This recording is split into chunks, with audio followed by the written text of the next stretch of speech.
passe quelque chose dans mon quartier.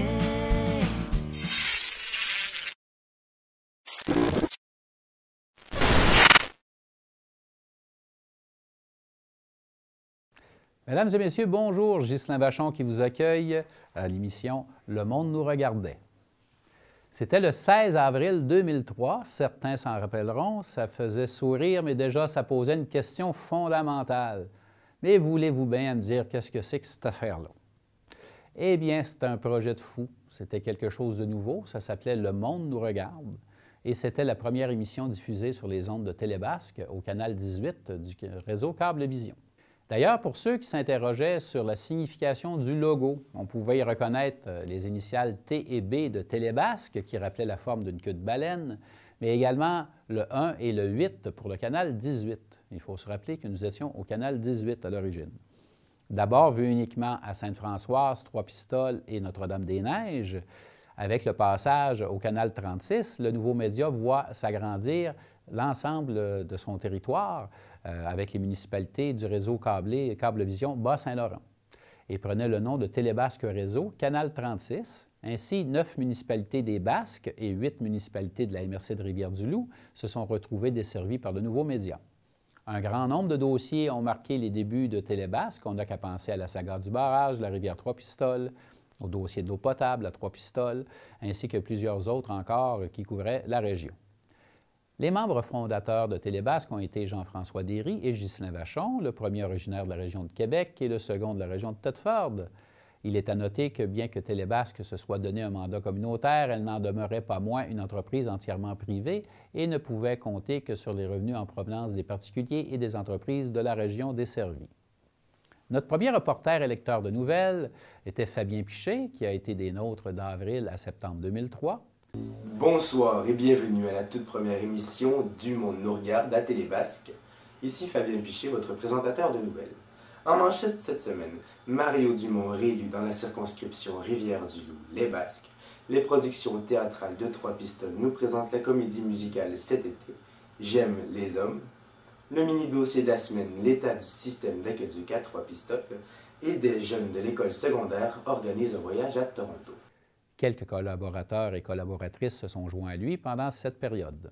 Alors, vendredi, le 18 avril, il y aura un spectacle de musique à la Forge à VUB avec Alexandre Béliard, Yvon Magnette et Ghislain Cormier. Bonjour, je me trouve en compagnie de M. Jacques Ouellet, qui est le directeur des activités pour la foire. La table de concertation des groupes de femmes du Bas-Saint-Laurent nous convient à une rencontre régionale intitulée « Décisionnelle ». Oui, l'équipe de PWB de Rivière-du-Loup, mercredi à 19h30, Bantam de Rimouski, jeudi 19h30. Alors, pour commencer, le vendredi 27 juin dernier, à la Vieille Forge à Bérubé, le conteur Simon Gauthier captivait la foule avec ses contes remplis d'imaginaire. À l'automne 2003, Nadia Côté prenait le relève jusqu'en juin 2004. Bonsoir, chers téléspectateurs, et bienvenue à cette première émission de la programmation d'automne de votre bulletin de nouvelles Le Monde nous regarde, édition du jeudi 9 octobre 2003. Suite au départ de Jean-François Derry en septembre de la même année, le jeune média prenait le nom définitif de Télébasque Réseau Incorporé. La nouvelle équipe qui prenait le relève en décembre 2004 était composée de moi-même, d'André April comme caméraman et reporter, de Jocelyne Damour comme lectrice de nouvelles et journaliste, ainsi que de Véronique Labbé comme journaliste. Nous sommes présentement avec M. Genet de la ville de Trois-Pistoles. Votre poste à la ville de Trois-Pistoles, M. Directeur général et greffier. Directeur général et greffier. Donc, nous sommes ici pour l'eau potable à Trois-Pistoles. On sait que c'est un dossier récurrent. Oui, bonjour, Ghislain Vachon. Nous sommes présentement à Rivière-du-Loup en compagnie de M. Mario Dumont, chef de la DQ. Bonjour, M. Dumont, ça va bien? Oui, ça va bien. 10 ans plus tard, la DQ, qu'est-ce que ça donne? Ben oui, ça faisait 10 ans hier, en fait, le 6 mars, congrès de fondation de la DQ. Le Centre Alpha des Basques a fêté dimanche dernier son 20e anniversaire. M. Marcel Desjardins, co-ordonnateur du Centre Alpha, nous en brosse un portrait. M. Desjardins, depuis sa fondation en 1984, quelles ont été les principales phases de développement? Bonjour, ici Jocelyne Damour qui vous accueille à l'émission Le Monde nous regarde, produite par Télébasque. Nous diffuserons maintenant 3 fois par jour, à 6h30 le matin, 12h30 et 17h le soir. Ici Jocelyne Damour qui vous accueille pour Télébasque chez M. Régent Côté, producteur agricole de Saint-Jean-de-Dieu. Vous nous voyez ici dans l'étable de M. Côté. Bonjour M. Côté, merci beaucoup de nous accueillir. Bonjour Mme Damour. On vous dérange un peu comme on dérange un peu vos bêtes.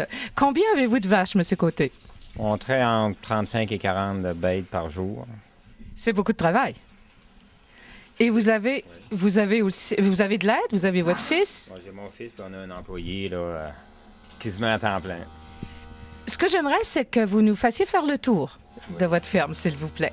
Avec plaisir. Notre caméraman va nous suivre.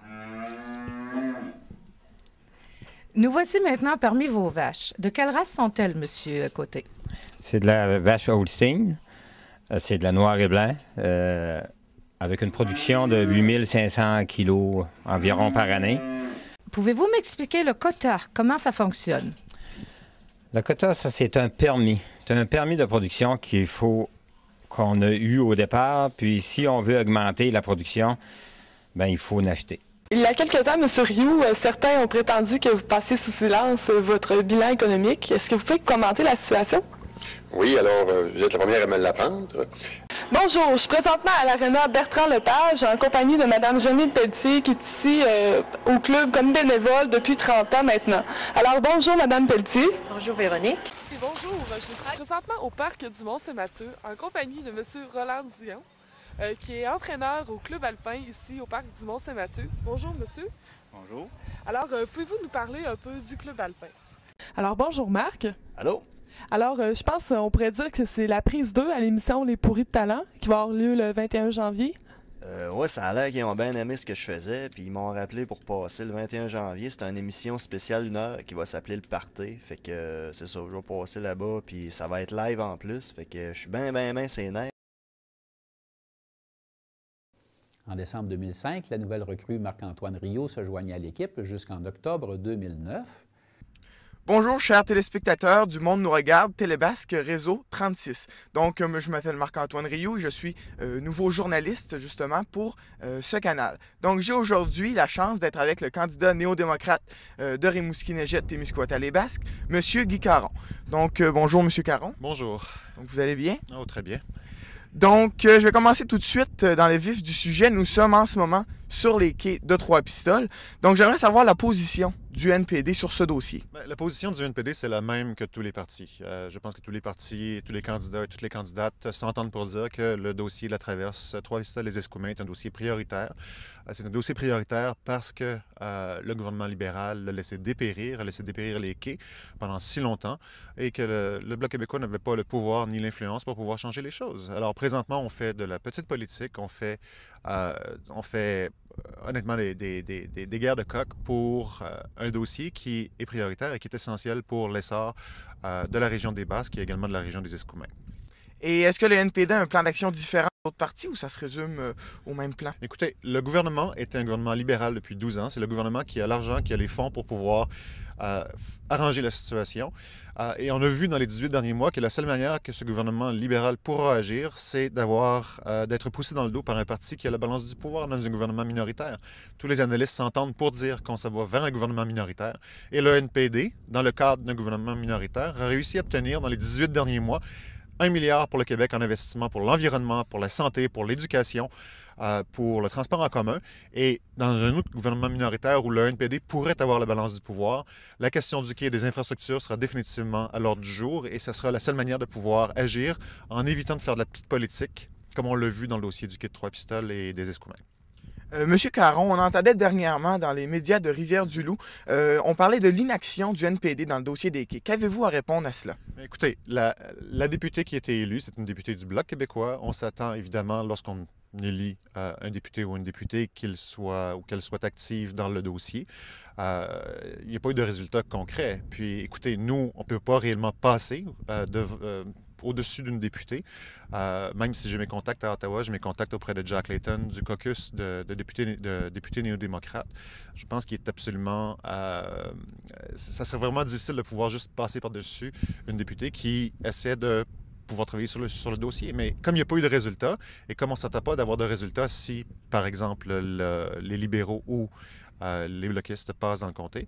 Je vais définitivement m'attaquer à la question aussitôt que l'élection sera terminée, que je sois élu ou non, ce sera une de mes priorités.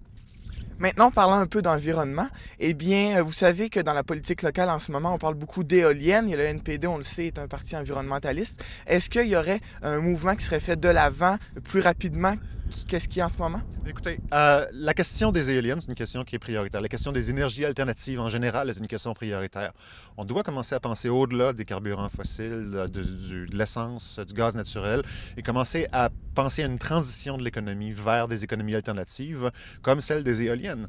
Jack Layton est très connu dans le monde des éoliennes. Il a été l'initiateur à Toronto de la première éolienne en milieu urbain. Et puis, dans le cadre d'un gouvernement, encore une fois, minoritaire, que ce soit le NPD qui a le pouvoir ou un autre parti, ce sera l'une des priorités du NPD. Ça l'a toujours été, depuis qu'on peut implanter ces nouvelles technologies, et ça va le demeurer toujours. Et je pense qu'on a le potentiel dans la région, que ce soit dans les Basques, dans le Témiscouata ou en Gaspésie, de pouvoir réorienter notre économie vers ces énergies alternatives. Et c'est dans ce sens qu'on devrait travailler. Je trouve regrettable que jusqu'ici, aucun des partis, aucun des candidats ou des candidates n'en a parlé. D'accord, maintenant parlons un peu du scandale des commandites. Vous savez qu'il y a eu la commission Gomery. Bien sûr, les gens dans le Bas-Saint-Laurent et particulièrement Rimouski-Neigette, Témiscouata, les Basques se posent des questions.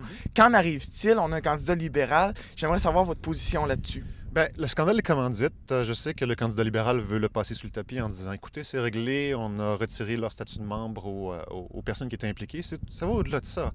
Le scandale des commandites, c'est pas le scandale de 10 individus, comme le candidat libéral le prétend. C'est un scandale qui démontre que le Parti libéral a érigé la corruption en structure. C'est ce que le rapport Gomery dit, au bout du compte.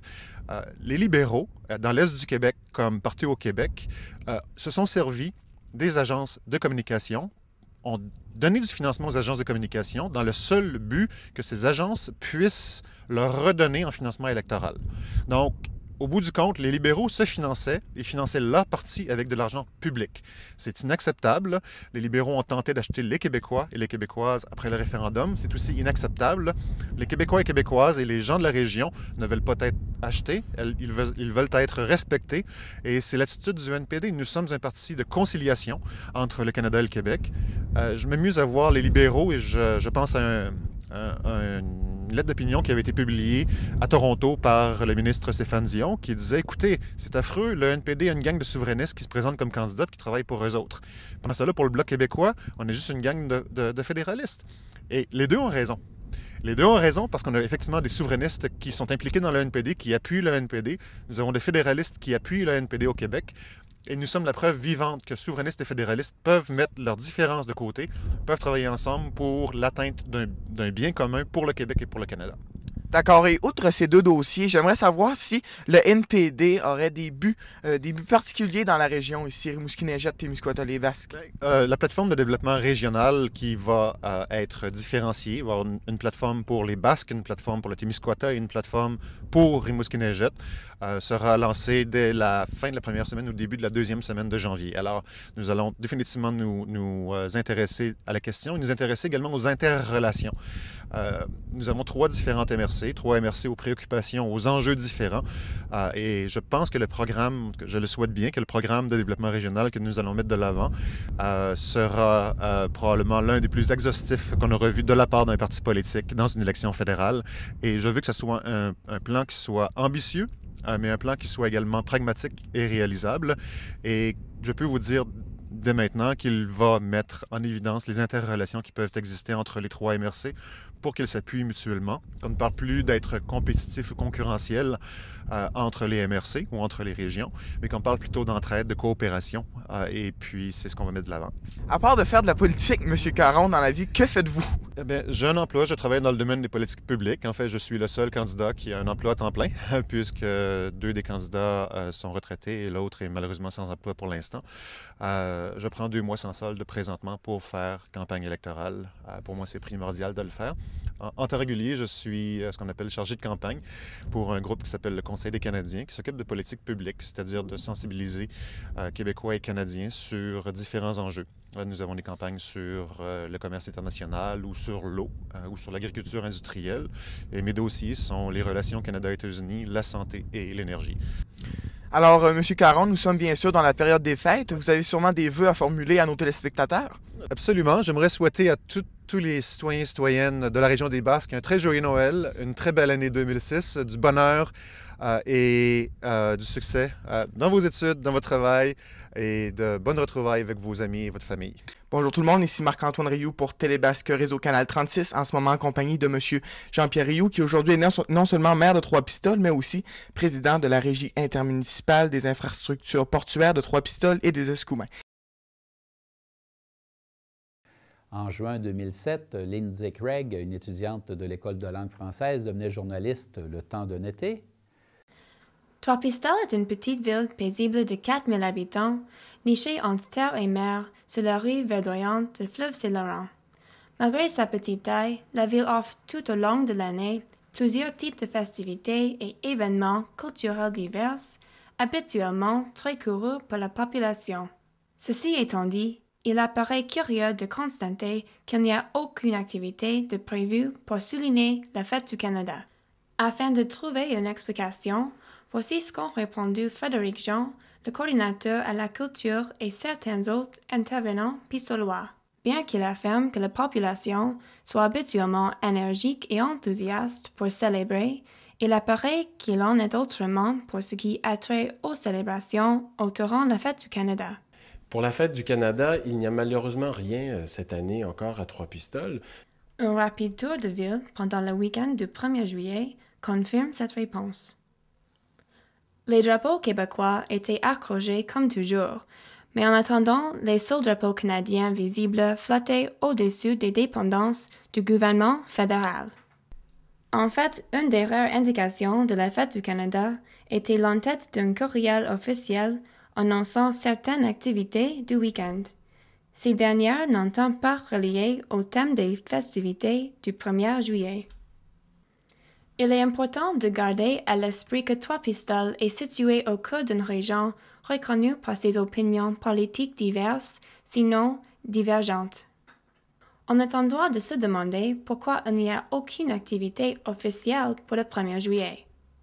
En fait, peut-être que des gens désirent organiser quelque chose, mais personne ne s'est manifesté pour l'instant. C'est quand même une petite population qui est mobilisée déjà dans plusieurs comités. On a la fête de la Saint-Jean-Baptiste, on a l'éco-fête, on a les gens de l'Église, on a tous les gens qui s'occupent des sports aussi. Donc, il y a peu de personnes pour toutes les activités qu'on organise. Pour sa part, le maire, Jean-Pierre Rioux, poursuivait dans le même sens.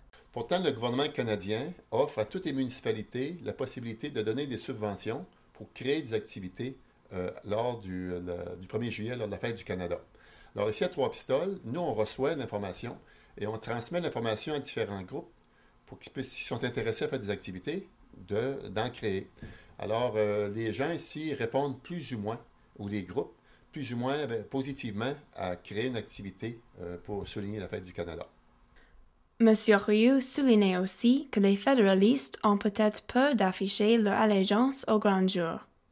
De ma génération que je suis, moi, que j'ai 53 ans, j'ai été à l'âge de 15-16 ans moulé dans un moule là, qu'il fallait être québécois. Si tu n'étais pas québécois, tu n'étais pas un vrai citoyen. Alors, moi, dans ma vie, toute ma vie durant, là, j'ai cru longtemps que j'étais un Québécois. Je suis un Québécois, je suis aussi un Canadien.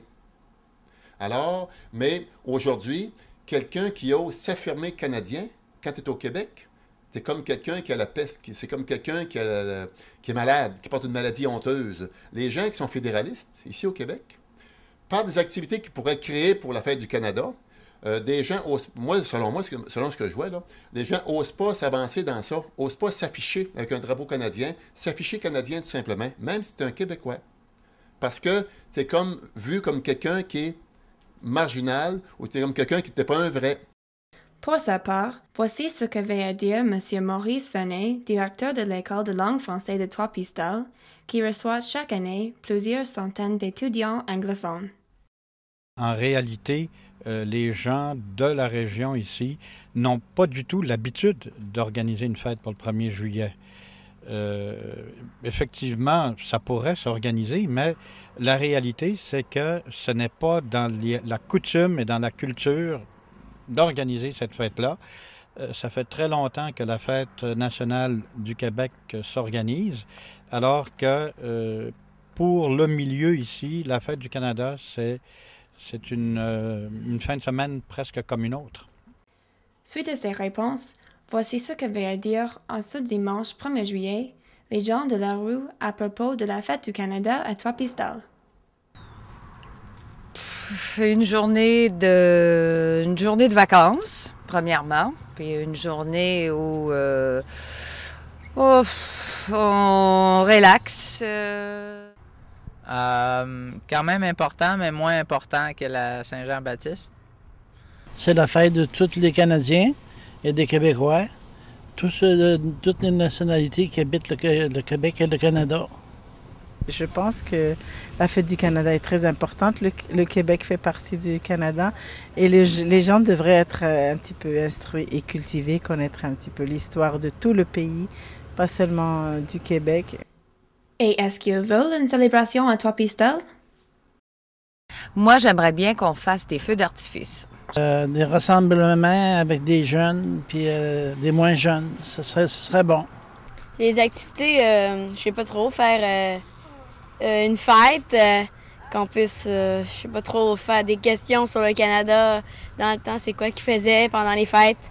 Oui, je pense que, parce que le Trois-Pistoles est dans le Québec est dans le Canada, je pense qu'il devrait le souligner au moins avec un petit spectacle, pas nécessairement toute la journée, ou avec des feux d'artifice, ou bien juste avec des grandes pancartes « Bonne fête Canada » et tout ça. Et les gens, les touristes et tout le monde qui viennent et qui s'en viennent, au moins, même les étrangers, les touristes qui ne sont pas au courant, peuvent savoir que c'est la fête du Canada.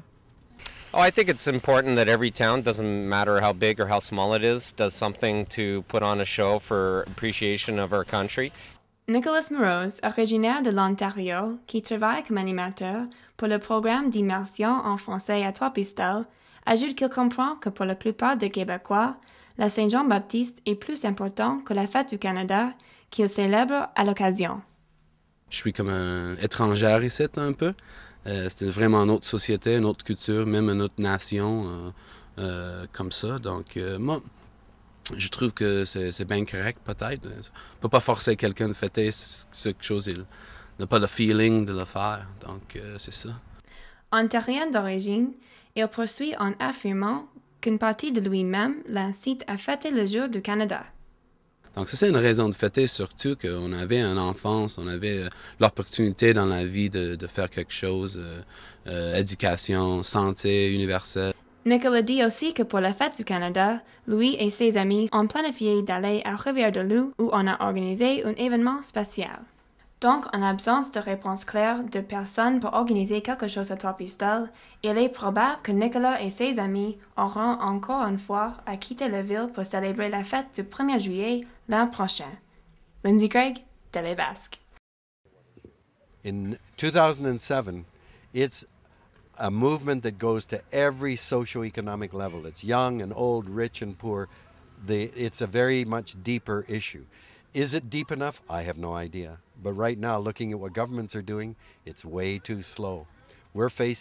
We've already started an experiment with the planet. We've altered the atmosphere, and we continue to make it worse. Every year that goes by, we're making it worse. And we cannot afford to have these damn politicians who suddenly think, oh, the public cares, doing all of this mouthing stuff, but not doing anything.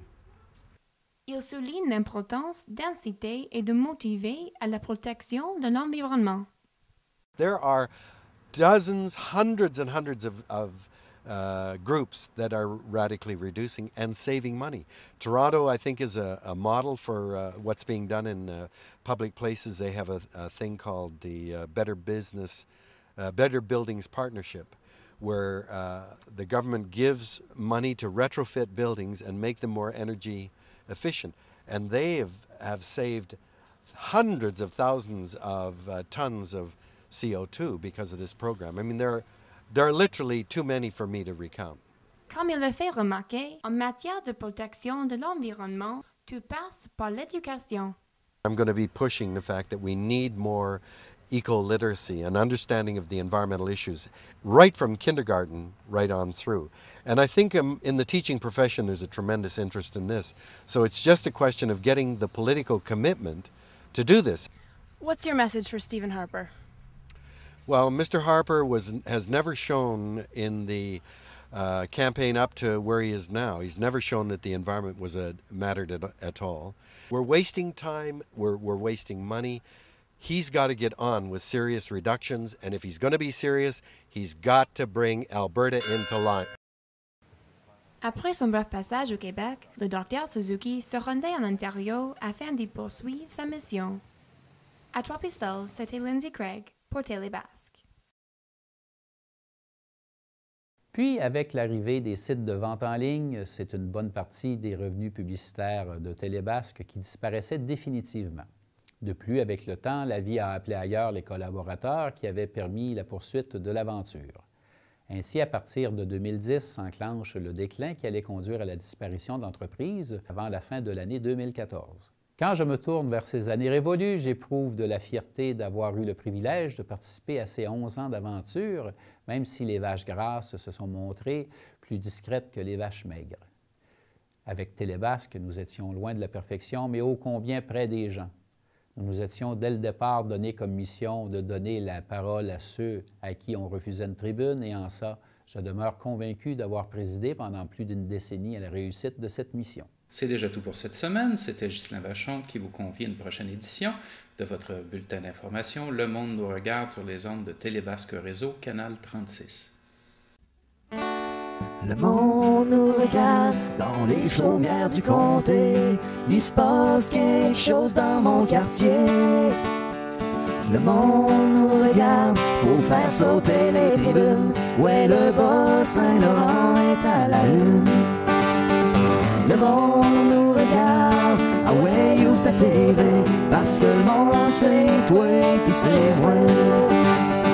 Le monde nous regarde, ah ouais, ouvre ta TV, parce que le monde c'est moi pis c'est toi.